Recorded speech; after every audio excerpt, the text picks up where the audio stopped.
उपासक की अंतर्दृष्टि कब आती है? सेवा, स्वाध्याय, सुमिरन, सत्संग, फिर अंतर्दृष्टि समाधि। जो सेवा में प्रमादी है, भगवत सेवा, गुरु सेवा, समाज सेवा, वो किसी मार्ग का पथिक नहीं है, किसी मार्ग का पथिक नहीं है। बड़े बड़े महापुरुष जो ब्रह्मबोध हो गए या भगवत तत्व में स्थित हो गए, उनको भी इस भगवत स्वरूप समाज की सेवा करनी ही पड़ी। शरीर में जब तक हमारे बल है तब तक हमें समाज स्वरूप, भगवत स्वरूप, गुरु स्वरूप, वो एक ही परमात्मा बैठा है, हमें सेवा में तत्पर रहना है। क्योंकि शरीर से बहुत जन्मों में अशुभ कर्म हुए हैं, उनका क्षय सेवा से होता है। प्रगट शरीर से जब हम सेवा करते हैं, इसका प्रभाव मन पर पड़ता है। जो हम क्रियाएं करते हैं उनका प्रभाव मन पर पड़ता है। यदि अशुभ क्रियाएं हैं तो मन गंदा संकल्प करने वाला मलिन होता चला जाएगा। शुभ क्रियाएं हैं तो थोड़ा पवित्र होता जाए। लेकिन आपकी शुभ अशुभ दोनों से परे क्रियाएं भगवत स्वरूप, तो आपका मन भगवत स्वरूप हो जाएगा। तब अंतर्दृष्टि खुलती है, एक एक इंद्रिय परम पावन हो जाती है।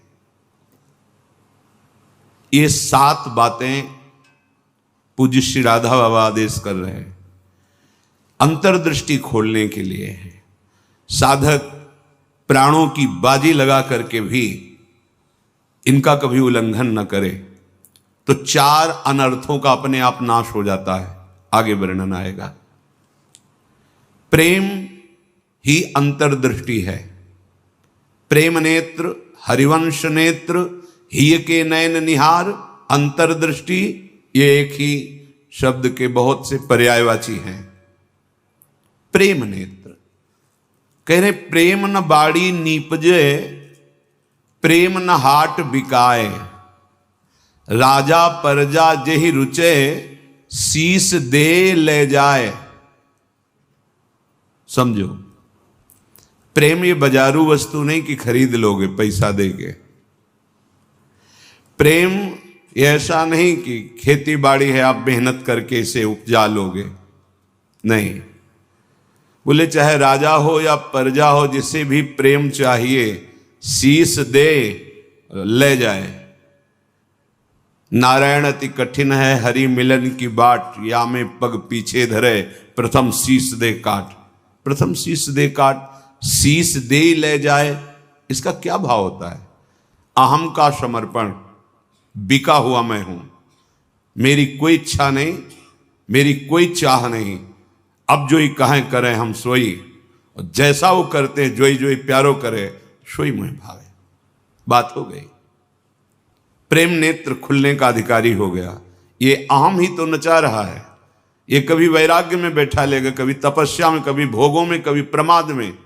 इसके अनुसार थोड़ी भूमिकाएं बनती हैं भक्ति की या ज्ञान की। आचार्यवाणी, गुरुवाणी, उनकी आज्ञानुसार चलने पर हृदय में भूमिकाएं जागृत होती रहती हैं।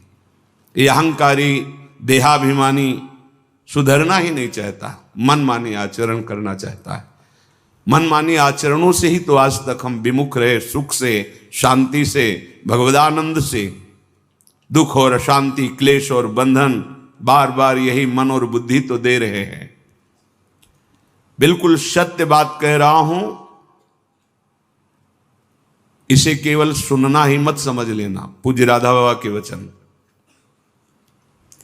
ये 7 आए बिना तुम चाहे प्रेम के प्रवचन कर लो, चाहे सुन लो, प्रेम तुम्हारे हृदय में जागृत नहीं होगा, अंतर्दृष्टि नहीं खुलेगी।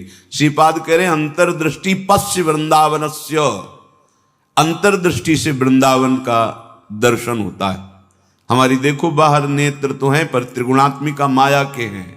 स्त्री दिखाई देती, पुरुष दिखाई देता है, जड़ दिखाई देता है, चैतन्य दिखाई देता है, अच्छा दिखाई देता है, बुरा दिखाई, ये कुछ नहीं। यहां सब चिदानंद वपु, प्रियाजू की सहचरियां और दिव्य एक पत्ते की कांति के बराबर भी महामहिम वैकुंठ नहीं है। ये वृंदावन है। वृंदावन द्युति पत्र की उपमा को कछु नाही, कोटि कोटि बैकुंठ हो तेईसम कहे न जाए। क्यों कि एक एक पत्ते और फूल में मेरी लाडली जू का प्रतिबिंब पड़ता है। पत्र प्रसून बीच प्रतिबिंब ही नख सिख प्रिया जनावे। कहां बैकुंठ में वो सुख तो सखाओं को भी अच्छा नहीं लगा बैकुंठ का। फिर नित्य प्रिया प्रीतम के अंग सेवी सहचरी भाव अलग। तो वृंदावन अंतर्दृष्टि पश्य। जब तक भगवत साक्षात्कार नहीं हो जाता तब तक बहुत सावधान। इसके बाद सावधान रहने की जरूरत ही नहीं। जैसे मन सच्चिदानंद प्रभु का स्पर्श करेगा फिर इसको विषय सेवन की स्मृति ही नहीं रह जाती। उसे उपरती अवस्था कहते हैं। एक होती त्याग अवस्था, ये साधक करता है। विषयों के प्रति आकर्षण है पर भोगूंगा नहीं क्योंकि मुझे भगवत प्राप्ति करनी है। दूसरी होती वैराग्य अवस्था, भोगों का सानिध्य है, ये भी जानते हैं कि हाँ ये भोगने में मन बुद्धि कहते हैं कि सुखद है पर नहीं, वो राग रहित हो रहा है। और एक स्थिति आती है कि भोग सामग्री सानिध्य है, ये भोगने वाली चीज इसकी स्मृति ही खत्म। जैसे विष्ठा देख करके भोगने की खाने की इच्छा नहीं होगी, वमन देखकर खाने की इच्छा नहीं होगी। मलवत वमनवत विश्ववत ऐसे यहां से लेके ब्रह्मलोक तक के भोगों का उसे त्याग हो जाता है, जिसे उपरति कहते हैं। भोग सामग्री है, भोगने की इच्छा ही नहीं है, ये बोध भी नहीं रहता कि ये भोगना चाहिए क्योंकि अखंड स्मृति जागृत हो गई आराध्य देव की। पहला उपासक को शांत लक्षण धारण करना है। काम आ रहा है, क्रोध आ रहा है, कोई गाली दे रहा है, विक्षेप हो रहा है, प्रतिकूलता आ रही, अपमान, अनुकूलता आ रही, सम्मान। शांत का मतलब ना हर्ष न शोक, गंभीर, अंदर से गंभीर शांत। पहला लक्षण अंतर्दृष्टि खोलने के लिए सिद्धांत में भी वर्णन, शांति रव्यर्थ कालत्वम विरक्तिर्मान शून्यता। शांति, अपने प्रति कोई बार बार अपराध कर रहा है, शांत। न शरीर से दंड, न वाणी से दंड, न मन से दंड देने का संकल्प, क्योंकि सब में मेरा प्रभु विराजमान है। बिल्कुल ध्यान से बाबा ने कहा, ये बिल्कुल सत्य सत्य बात कह रहा हूं। प्राणपन से इन सातों बातों का निर्वाह करोगे तो अंतर्दृष्टि खुल जाएगी। प्रेम, यदि आप थोड़ा भी प्रमाद करेंगे तो इनको धारण नहीं कर पाएंगे। पहला ही है शांत, भाव देश में भी पहला है शांत। शांत दास्य सख्य वात्सल्य कांता सहचरी। शांत हमारे भगवान का स्वरूप है, शांताकारम, शांत। समझो, वाणी शांत, मन निसंकल्प, कोई चाह नहीं, स्थिति यहां पहुंचनी। शांत का स्वरूप ये, न शोचते न कांक्षते, समः सर्वेषु भूतेषु मद भक्तिम लभते पराम। मेरी भक्ति का परम लाभ, पराभक्ति का स्वरूप ये। कोई चाह नहीं, कोई चिंता नहीं, कोई भय नहीं, कोई शोक नहीं। ब्रह्मभूता प्रसन्नात्मा, हर समय अखंड प्रसन्नता। देखो भक्त कैसा शांत होता है। परीक्षित जी महाराज गर्भ से ही भगवान के परम प्रिय भक्त हैं। भगवान ने गर्भ में ही रक्षा की। जब ये उत्तरा जी के गर्भ में थे, अश्वस्थामा ने ब्रह्मास्त्र संधान किया। कितनी बुद्धि बिगड़ गई थी। गर्भस्थ शिशु की हत्या सबसे बड़ा पाप होता है। भ्रूण हत्या, गर्भ हत्या, ये बहुत बड़े पापों में आता है। इतना बड़ा विद्वान क्रोध के वशीभूत होकर ब्रह्मास्त्र का संधान कि पांडवों का वंश ही विनाश कर देंगे। उत्तरा ने किसी अन्य का आश्रय नहीं लिया। जैसे द्रौपदी जी से चूक हुई, पतियों का आश्रय, सभा में बैठे हुए महापुरुषों का आश्रय, भुजाओं का आश्रय, दांत का, उत्तरा ने नहीं। जे ही देखा कि जाजुल्यमान ब्रह्मास्त्र गर्भ नष्ट करने के लिए आ रहा है, हाथ उठाया और तुरंत भगवान का हे करुणा निधान गोविंद। पूरा शब्द नहीं हुआ, भगवान गर्भ में ही प्रकाशित हो गए, आसपास गर्भ की रक्षा कर रहे हैं।। परीक्षित जी गर्भ से ही भगवान के भक्त हैं। अधर्म का धन कोई भी हो बुद्धि भ्रष्ट कर देता है, बहुत इससे बचा जाता है। आप इससे समझिए अधर्म के धर्म का कितना प्रभाव होता है। जबरदस्ती बलात् राजाओं को जीत करके वैभव छीनना, यह स्वभाव था जरासंध का। संतों के मुख से सुना कि जब भीम के द्वारा भगवान ने जरासंध का वध कराया, सहदेव का तिलक किया, पर उसका वो मुकुट जिसमें बहुत से राजाओं की जीती हुई रत्न मणियां हीरे आदि थे, वो मिला के सबसे 20,000 तो कैद किए था। जैसे पशुओं की बलि देना हो, ऐसे वो बलि देने के लिए 20,000 राजाओं को। वही मुकुट एक दिन परीक्षित जी अपने मस्तक पर धारण किए। धारण करते ही शिकार खेलने का मन हुआ, चल पड़े शिकार। इतनी प्यास असह्य हो गई कि ऋषि आश्रम में गए। वो समाधिस्थ थे, अपने स्वरूप में स्थित थे। कोई है आश्रम में, मुझे बहुत प्यास लगी है। वहां तो समस्त इंद्रियां, मन, बुद्धि सब चेष्टा रहित है, भगवत स्वरूप में एकदम डूबे हुए, बाहर से शांत एकदम। कोई चेष्टाएं न सुना रही न दिखा रही, कोई इंद्री काम नहीं करेगी, क्योंकि सौम अवस्था को प्राप्त समाधिस्थ महापुरुष। पता नहीं कैसे ऐसी बुद्धि बदल गई इतने बड़े महाभागवत की। उपेक्षा करके बाहर निकले, देखा एक मरा हुआ सर्प पड़ा था, ऐसे धनुष की नोक से उठाया और ऋषि के गले में डाल दिया।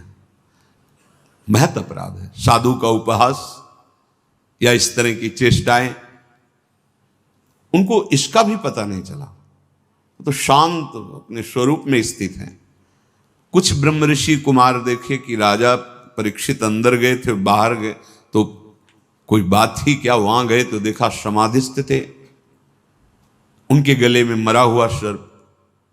तो ऋषि कुमार दौड़ते हुए श्रृंगी ऋषि जहां स्नान कर रहे थे वहां गए और कहा, राजा परीक्षित ने बड़ा उपहास किया, आपके पिताश्री का एक मरा हुआ सर्प गले में डाल दिया। इतनी बड़ी सामर्थ्य कैसे कि समाधिस्थ मेरे पिता का अपमान। तो क्या उन्होंने समझ लिया कि राजाओं के पास ही बल होता है, ब्रह्म ऋषियों के पास बल नहीं होता? नौ किशोर अवस्था है श्रृंगी ऋषि की, उसी जल से आचमन किया और कहा, आज मैं दिखाता हूं कि ब्रह्म ऋषियों का बल क्या होता है। इसने मरा हुआ सर्प मेरे पिता के गले में डालकर एक ब्रह्म ऋषि का अपमान किया। मैं शाप देता हूं, आज के 7वें दिन तक्षक सर्प इसे डसेगा और कोई त्रिभुवन में नहीं बचा पाएगा। ऐसा ही हुआ और दौड़ करके आए और पिता के गले में लग गए। जब वो बहुत देर लिपट के रोए से, तो धीरे धीरे वृत्ति बाहर आई। क्या हुआ, क्यों रो रहे हो? उनका, ये परीक्षित आए हुए थे और आपके गले में मरा हुआ सर्प डाला, आपका अपमान किया। नहीं नहीं, देखो इसमें क्या अपमान होता है? गलती तो हमसे हुई, राजा भगवान का स्वरूप होता है। वो आए थे आश्रम में, अर्घपाद आदि देते, उनको जल पिलाते, उनकी सेवा करते। वो हमारे संपूर्ण प्रजा का शासन करते हैं, सेवा करते हैं, रक्षा करते हैं। हमसे गलती हो गई, रोना नहीं चाहिए। तब किसी ऋषि कुमार ने कहा, ये रोए ही नहीं है, इन्होंने शाप भी दे दिया है। नहीं नहीं, निरपराध राजा को शाप कैसे दे दिया? क्या शाप? 7 दिन में तक्षक काटे। गजब कर दिया तुमने। अरे हमसे पूछ तो लेते। अब ब्रह्म वाक्य हैं, इतने बड़े ब्रह्म ऋषि, वो भी नहीं काट सकते। अपने शिष्यों को भेजा, जाओ और परीक्षित को सूचना दे दो, कोई उपाय कर लो अपने परम कल्याण का। 7 दिन में तक्षक सर्प आएगा और डसेगा। जे ही जाके वहां परीक्षित ने मुकुट उतार के ये क्या मेरे से, ये क्या हो गया? मुझे दंड मिलना चाहिए। बहुत पश्चाताप करें, ऐसा उपहास कैसे कर दिया, ऐसा अपराध कैसे कर दिया। इतने में वो शिष्य पहुंचे और कहा, महाराज आपने जो गले में सर्प डाला, बालक होने के कारण श्रृंगी ऋषि ने आपको शाप दे दिया है। निश्चित आपको 7वें दिन महाभयंकर विषधारी तक्षक आएगा और डसेगा, आपको कोई नहीं बचा सकता। आप उपाय कर लीजिए भगवत प्राप्ति का। बहुत हृदय शीतल हुआ। वर्णन है। एकदम हृदय में शीतलता हुई, प्रायश्चित हो गया। तत्काल सर्वस्व का त्याग, सम्राट पद पर जन्मेजय का तिलक और गंगा के किनारे का। 7 दिन तक भगवान शुकदेव जी के द्वारा गाई हुई भगवत चर्चा श्रवण की और बीच में प्रार्थना की थी कि भगवान आप चिंता मत कीजिए, ये भूख और प्यास मुझे अब परास्त नहीं कर सकती। जिस प्यास से पीड़ित होकर के हमने गले में सर्प डाला था, आज उसी प्यास को मैं पराजित कर रहा हूं आपके श्रीमुख से सुने हुए भगवत वचन। विचार करो, इतने बड़ा श्राप सुनने के बाद उनके हृदय में कोई शोक नहीं, शांत हृदय। 7 दिन कुछ खा पी नहीं रहे, शांत हृदय। भक्त का हृदय शांत होता है। उनके गले में सर्प डाला हुआ शांत नहीं हुए, कोई बात नहीं। अगर हम भगवत दर्शन करना चाहते हैं, महासुख में निमग्न होना चाहते हैं, दुख मिटाना चाहते हैं, तो शांत होना स्वभाव में लाएं। अशांत स्वभाव नहीं। अशांत से कुता सुखम। अशांति अगर हृदय में होगी तो बहुत पाप बन जाएंगे, कड़ुआ बोलोगे, गंदे आचरण बन जाएंगे, हिंसा आदि दोष भी उत्पन्न हो सकते हैं। इसलिए पहला अंतर्दृष्टि खोलने के लिए शांत, हमारा भाव भी पहला शांत भाव। ये मार्ग का पथिक भी शांत मार्ग का पथिक है। शांत शब्द को पकड़ो, अशांति अंदर से है दबा लो। नाम जब कर रहे हो ये सब मिट जाएगी। बाहर से तुम्हें पहले शांति लानी। बाहर की क्रियाओं में किसी भी तरह से किसी द्वंद्व में तुम्हें अशांत नहीं होना है। वो तभी हो सकता है जब आप लक्ष्य बना लियो भगवत प्राप्ति, तभी सह सकते हो, कोई बात नहीं। भगवान इसकी बुद्धि में बैठ करके हमारे को सहनशीलता सिखा रहे हैं, इसीलिए निंदा कर रहा है, अपमान कर रहा है, अवहेलना कर रहा है। भगवान के द्वारा प्रेरित है या कोई कर्म हमारा क्षय हो रहा है, शांत। दूसरा है आराध्य देव के भजन के सिवा कोई भी एक क्षण व्यर्थ न जाने पावे। अव्यर्थ कालत्वम, कबहू काल वृथा नहीं जाए। सेवक जी महाराज पकड़ो, अंतर्दृष्टि प्राप्त महापुरुष ही जीवन मुक्त कहा जाता है। पकड़ो, कोई भी क्षण भजन के बिना ना जाए। शरीर से सेवा हो रही और अंदर ही अंदर नाम जब चल रहा है, प्रभु के लीला रस से भरे हुए पद गुनगुना। कितना सहज सरल भगवदानंद प्रदान करने का हमें साधन मिल गया गुरु कृपा से। सेवक शरण सदा रहे, अनत नहीं विश्राम। कै वाणी हरिवंश की, कै हरिवंश ही नाम। या तो नाम मंत्र चल रहा है और या वाणी जी गुनगुना रहे हैं। एक क्षण भी न जाए। देखो, प्रयास करो। गुरु कृपा बल में ऐसी सामर्थ्य, अहंकार में नहीं। एक क्षण भी भजन के बिना ना जाए, अंतर्दृष्टि तभी खुलेगी।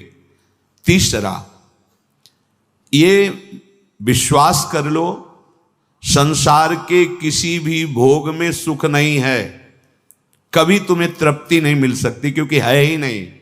ये भूत के लड्डू हैं, चाहे जितना खा लो पेट नहीं भरेगा, और ना खाओ तो ललचाते रहो। इसलिए तुम्हारा ललचाना ना हो, नाम जप करो। ये विश्वास करो महापुरुषों के वचनों से, भोगों में सुख नहीं है। कितना भोगोगे? महाराज ययाति ने अपने शरीर से तो यौवन अवस्था का भोग किया ही, अपने पुत्र की यौवन अवस्था लेकर फिर भी तृप्ति नहीं हुई। तब उन्होंने कहा, संपूर्ण संसार के ये सब भोग भगवत विमुख व्यक्ति एक को दे दिए जाएं तो भी वो तृप्त नहीं हो सकता, क्योंकि नहीं है। कल किसी ने प्रश्न किया था, ऐसा ऐसा हमने सैकड़ों ऐसा ऐसा सब किया, तो हमने कहा ईमानदारी से बताना, वृंदावन में बैठे हो, क्या तुम्हारी तृप्ति हुई, क्या सुख हुआ? तो चिल्ला के रो के बोला, नहीं, नहीं होगी। विनिश्चितम बदामि तेन अन्यथा वचांसि। गोस्वामी जी के, मैं झूठ नहीं बोल रहा, सत्य कह रहा हूं। हरिम भजन्ति, बिना भजन के तुम्हारे इंद्रियां, तुम्हारा मन, तुम्हारा हृदय शीतल हो ही नहीं सकता, विश्राम पा ही नहीं सकता। ये जलाती रहेंगी कामनाएं, तृष्णा, वासनाएं। इसलिए पहले समझ लो, गुरुजनों के वचन मान लेने से निकल जाओगे। अगर अनुभव करने की चले भोग राज्य में, तो आज तक कोई ऐसा नहीं हुआ कि स्वयं लौट पाया हो। हमारी आपकी तो बात जाने दो, बड़े बड़े महापुरुषों में। एक उदाहरण, आद्य गुरु भगवान शंकराचार्य जी नवीन किशोर अवस्था में ही पूरे विश्व को अपने प्रकांड ज्ञान के द्वारा परास्त कर दिया। जब तीर्थराज प्रयाग पहुंचे, पूरे सन्यासियों का साथ में दल होता, मंडली होती, आगे भगवान शंकर साक्षात शंकराचार्यम, शंकरम शंकराचार्यम, ज्ञान का विशुद्ध स्वरूप, तेजों में दृष्टि पड़ते ही चरणों में झुक जाए, ऐसा तेज। मंडन मिश्र नाम के एक बड़े विद्वान थे। भगवान शंकराचार्य जी ने उनसे कहा, सत्य को स्वीकार करो या तर्क। उन्होंने तर्क स्वीकार किया, पर ज्ञान समुद्र भगवान शंकर से कौन जीत सकता है, परास्त कर दिया। उनकी पत्नी बहुत विवेकवान बुद्धिमान थी, आई और प्रणाम किया और कहा, प्रभु आप संपूर्ण विजय अभी नहीं प्राप्त किए, अर्धांग तो अभी बचा हुआ मैं भी हूं, मेरे प्रश्न का उत्तर दे दो, तब हम दोनों परास्त माने जाएंगे। अभी तो आधे अंग को परास्त किया, आधा मैं हूं। बात सत्य है। बोलो, रति में स्त्री को सुख मिलता है या पुरुष को प्रधान सुख? अधिक सुख किसको मिलता है?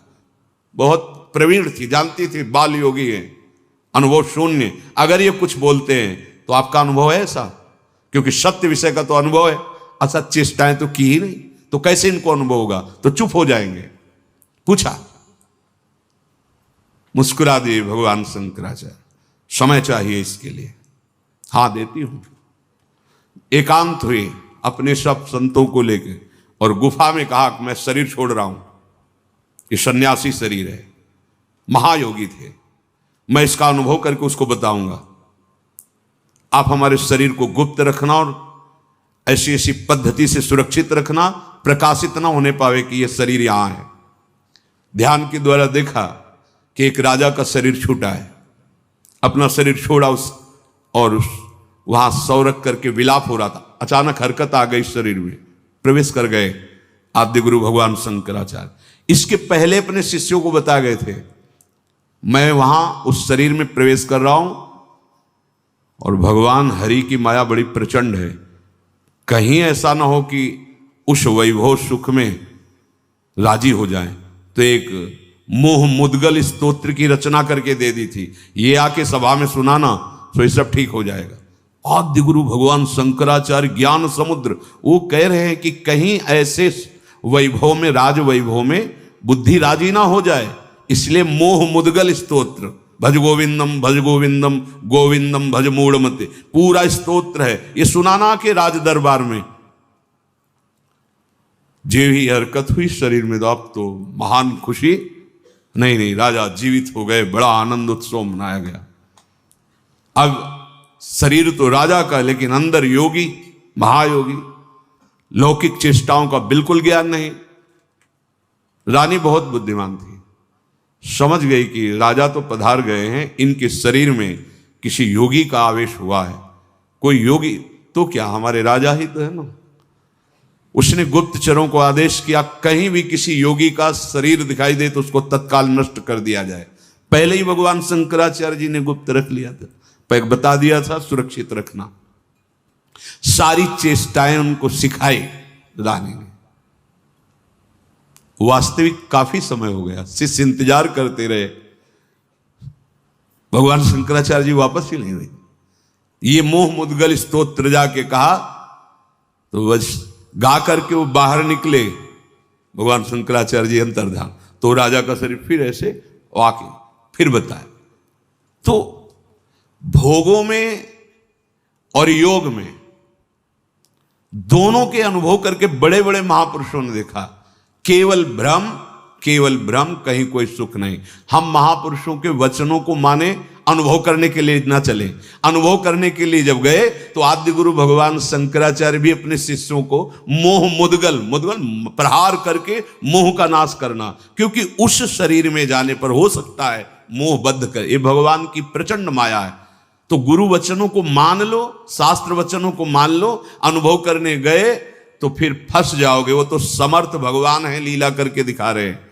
अपने इतनी सामर्थ्य नहीं कि भोगों का अनुभव करके फिर उनका त्याग करके भगवत मार्ग में चले।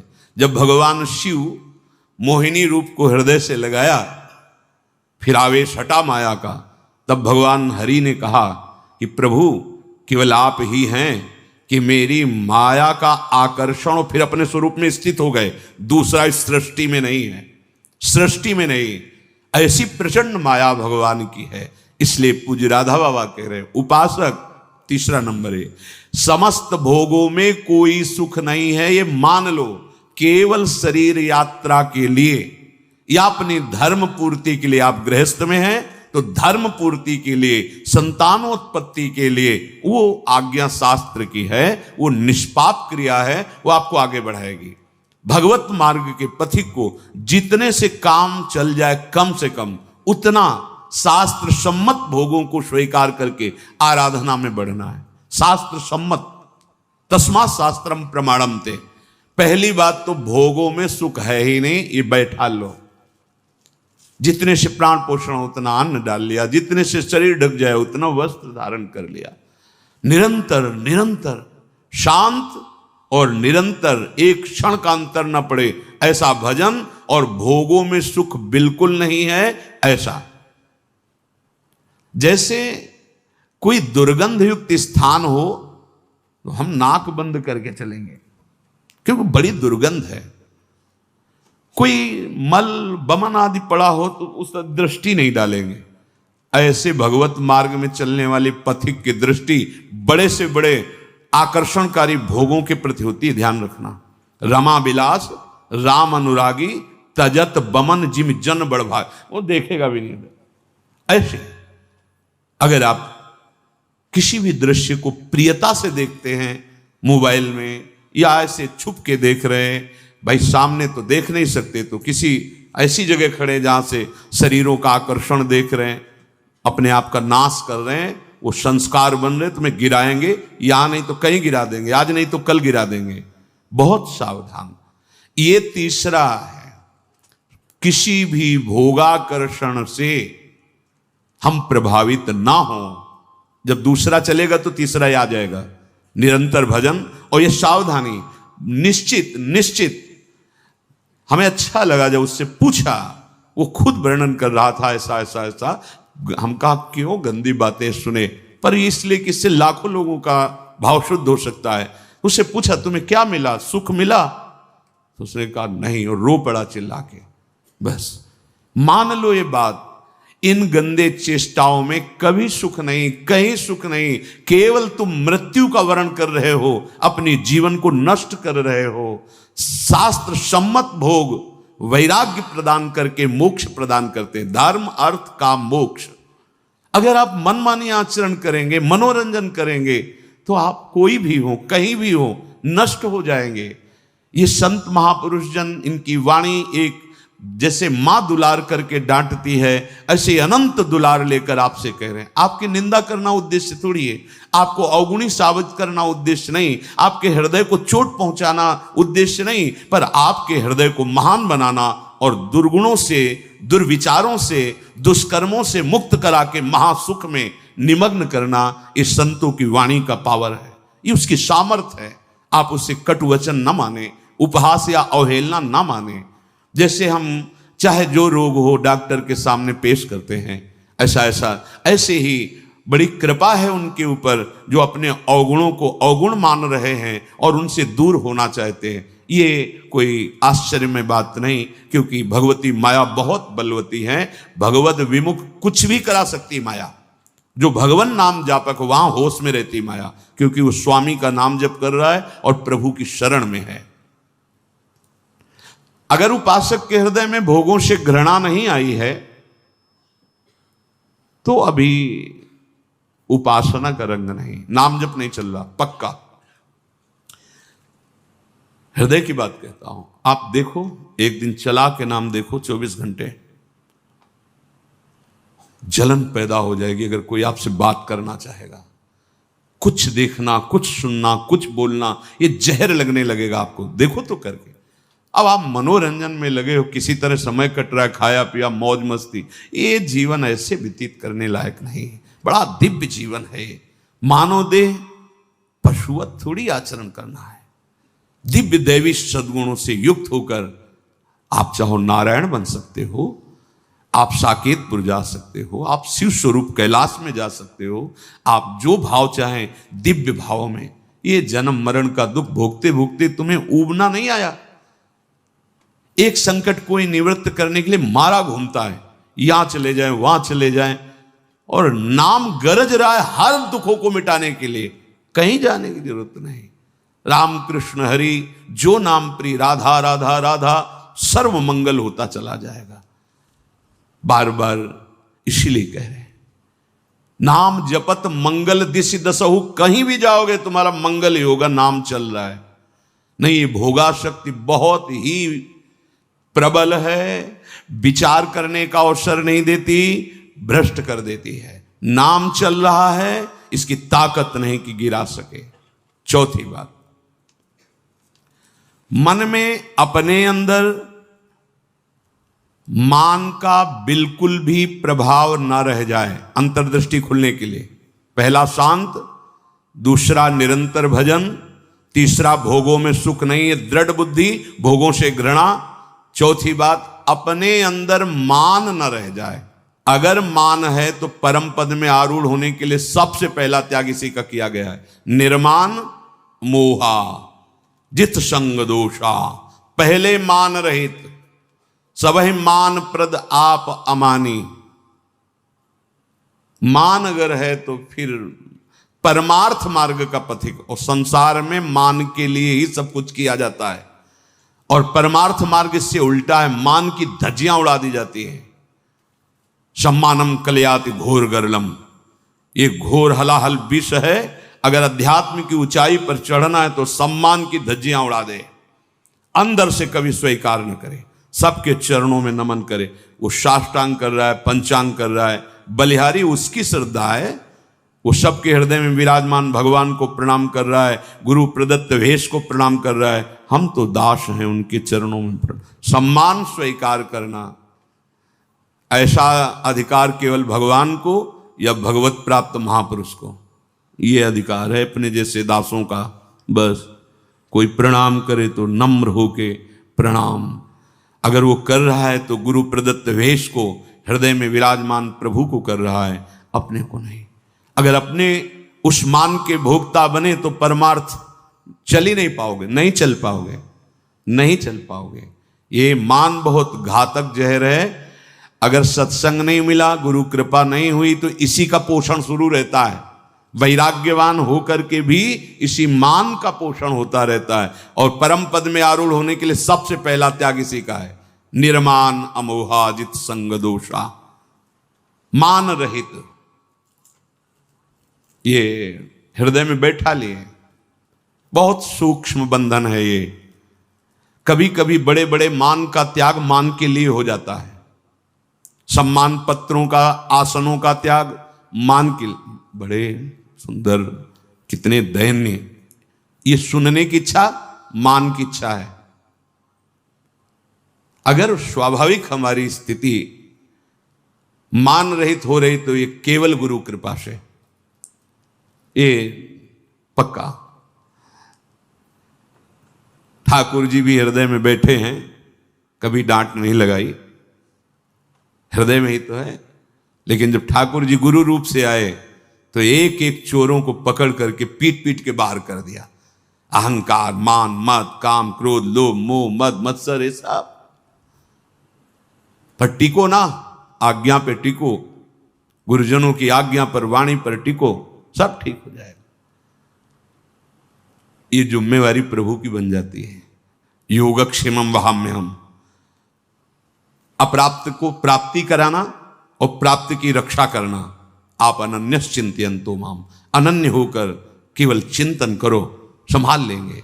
मान को स्वीकार मत करो, मान को स्वीकार न करो। शरीर स्वस्थ है, कोई प्रणाम कर रहा है, आप भी प्रणाम करो, उसकी श्रद्धा है।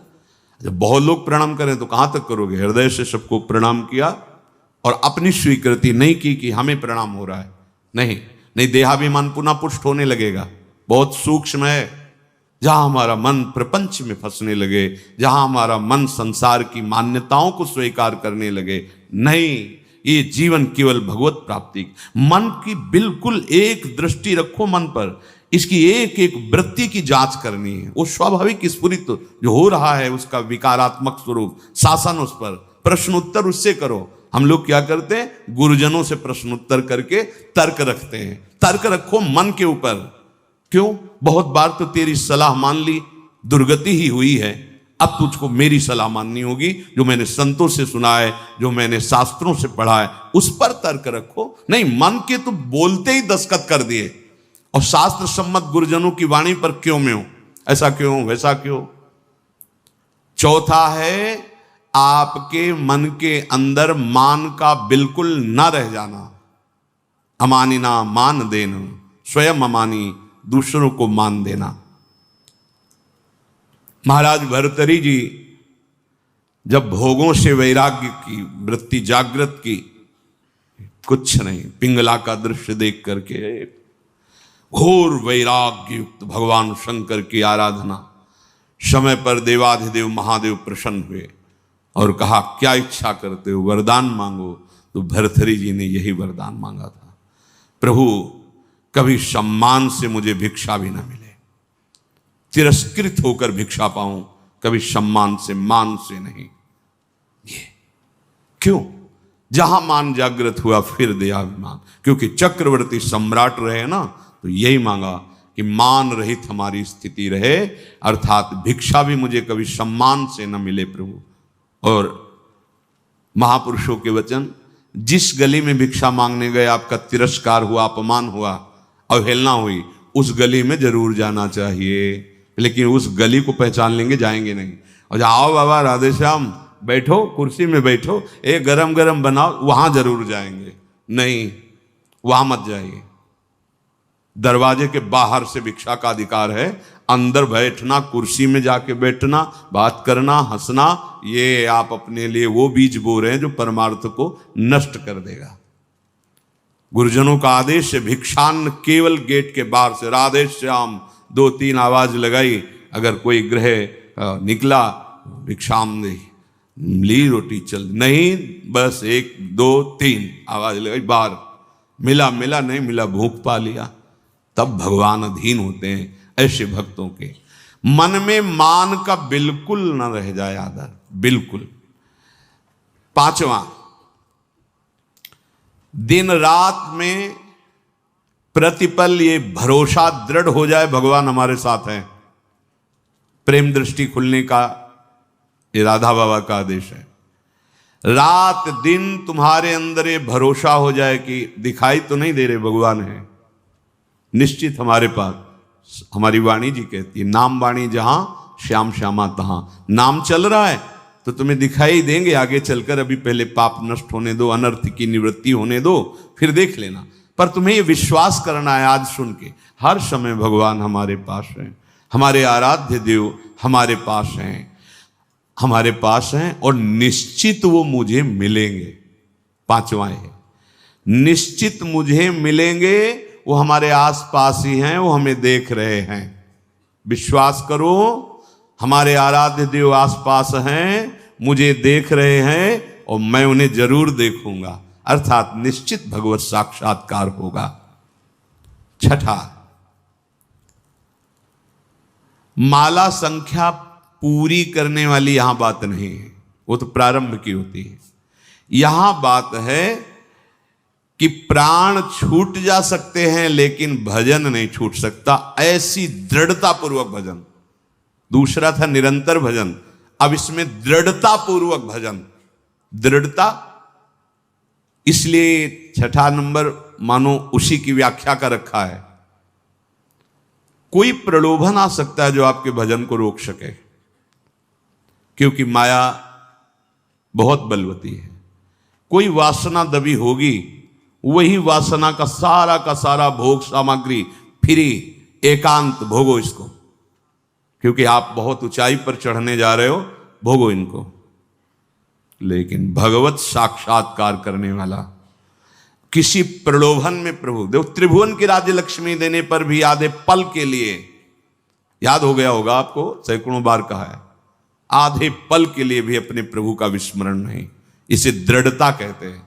और भयानक से भयानक पीड़ा और कष्ट होने पर भी प्रभु का विस्मरण नहीं।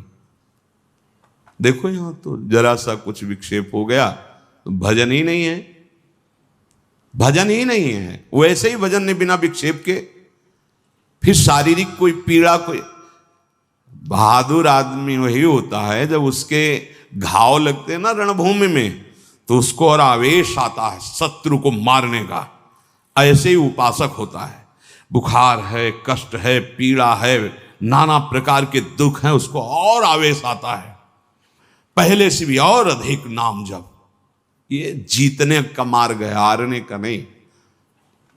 जीतो, हर विषय को रौंदो, हर विक्षेप को रौंद दो नाम बल से। भजन नहीं छूट, नहीं मन लग रहा चिल्लाओ राधा राधा राधा राधा राधा। ऐसे अगर तुम मन फंसा लेगा, जान गया कि जरा सा दुख दो भजन छोड़ देगा, नहीं। बाबा कह रहे हैं ऐसा भजन, पहले तो निरंतर भजन का आदेश दिया, ऐसा भजन जिसमें इतनी दृढ़ता कि चाहे प्राण चले जाएं, संख्या वाली बात हम नहीं रह गई, चाहे प्राण छूट जाएं तो वही बात अलग। जैसे एक जगह महापुरुषों के वचन सुने थे, या तो गाढ़ नींद में हो तो तुम्हारी बात अलग, और या मृत्यु में मूर्छा में हो तो तुम्हारी बात अलग। नहीं, अगर चेतना है तो नाम नहीं छूटेगा, चेतना है तो नाम नहीं छूटने देंगे। ये थोड़े दिन तुम्हें कठिन लगता है, जहां अभ्यास हुआ मस्त हो जाओगे, देख लेना, निहाल हो जाओगे। ऐसी बातें कोई प्रयास नहीं करना पड़ेगा। जैसे पलक झपकने का प्रयास आप नहीं कर रहे, जैसे दिल धड़कने का आप प्रयास नहीं कर रहे, जैसे श्वास प्रश्वास में आप कोई प्रयास नहीं कर रहे, ऐसे।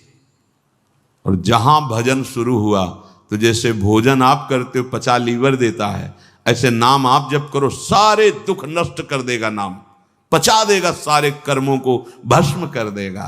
दृढ़ता, अभी हमारे अंदर दृढ़ता नहीं, थोड़ा सा व्यवहार, थोड़ा सा सम्मान, थोड़ी सी प्रतिकूलता, अपमान, भजन छुड़वा देगा।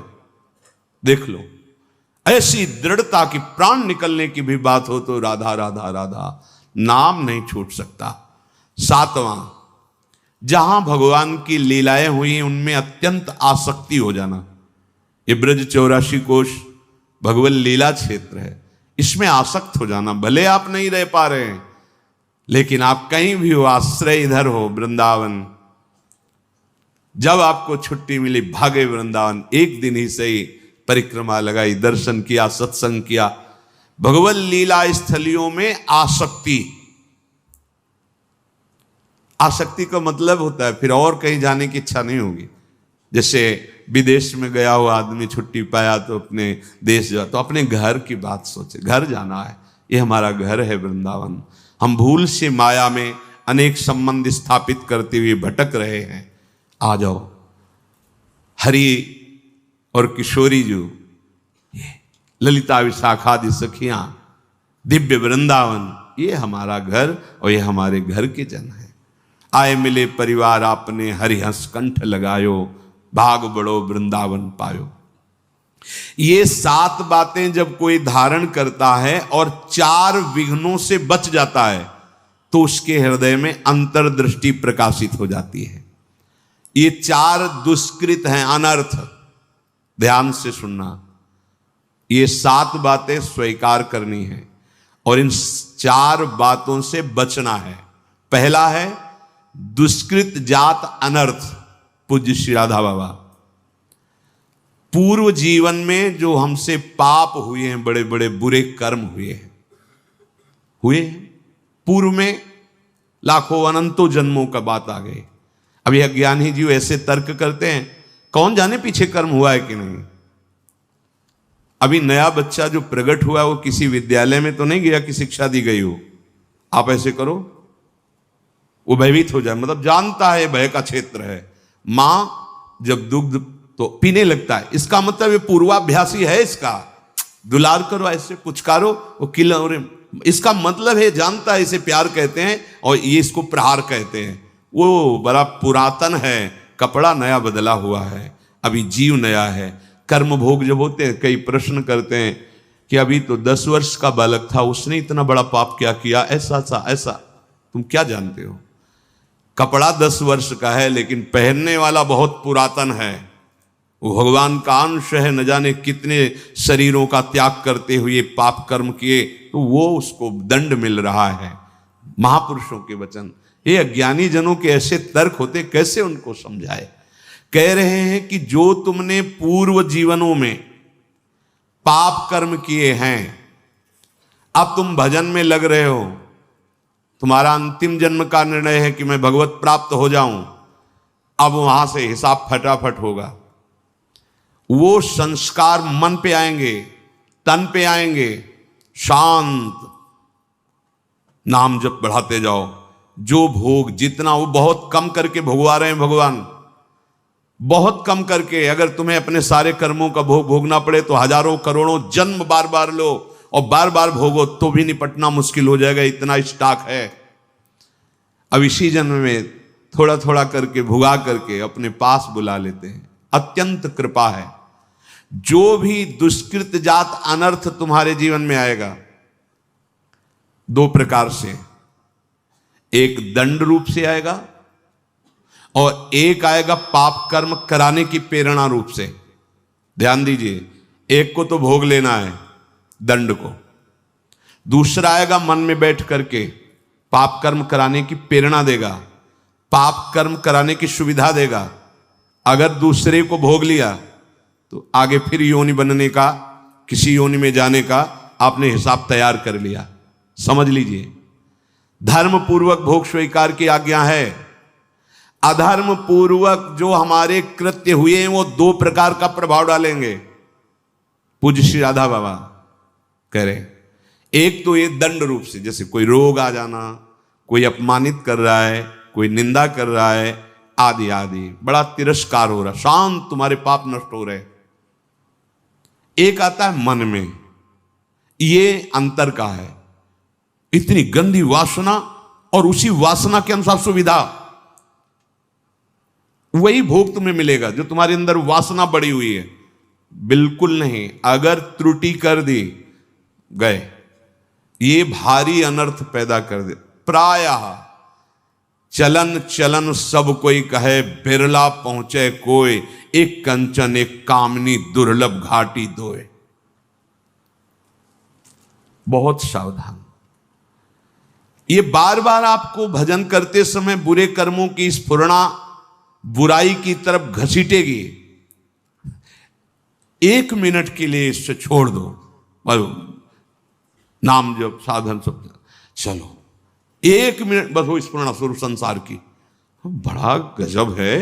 1 मिनट के लिए भी इसे चैन नहीं है, जरा सा छूट पाई भागा संसार में, कोई न कोई पूर्व देखे हुए दृश्य, सोची हुई बातें सामने लगे, इसको अवसर। तभी इसलिए दृढ़ता पूर्वक भजन, पूरा ध्यान रहे इस पहले अनर्थ से हटने के लिए। अगर हमें शारीरिक कोई दुख मिल रहा है, बाहरी व्यवहारिक दुख मिल रहा है, मुझे भगवान से प्रश्न नहीं करना, वो सर्वज्ञ हैं, उन्होंने जानबूझ करके हमारे कर्मों का नाश करने के लिए ये विधान रचा है। मस्ती में भोग लो। आप कहोगे दुख मस्ती, हाँ, मस्ती तो उसी को कहते हैं जो निंदा अपमान तिरस्कार और दुख को सह के निकल जाए, उसे मस्ती कहते हैं। मूर्खता को मस्ती थोड़ी कहते हैं कि आप मदिरा पिए हो, दंडता कर रहे हो, पापाचरण, बोले बहुत मौज और मस्ती है, ये बहुत हिसाब गहरा पड़ेगा, सह नहीं पाओगे। मस्ती तो उसी को कहते हैं, भारी से भारी अपमान तिरस्कार दुख सह गए और निकल गए, भगवत मार्ग में आगे बढ़ गए, बलिहारी उस चरणों की, उस महात्मा की, उस साधक की, जो ऐसे उसे मस्त कहते हैं। वाह वाह रे फकीरा वाह जी, धन्य है तू, निकल गया माया को रौंद के। तो फकीर का मतलब केवल वेश से नहीं है, अंतर से है। सबको भगवत प्राप्ति करने का अधिकार है, सब महात्मा हो सकते हैं, चाहे जिस वेश में हो, बस आचरणों को सुधार करके स्थिति को लाओ। स्थिति प्रज्ञ को महात्मा कहते हैं।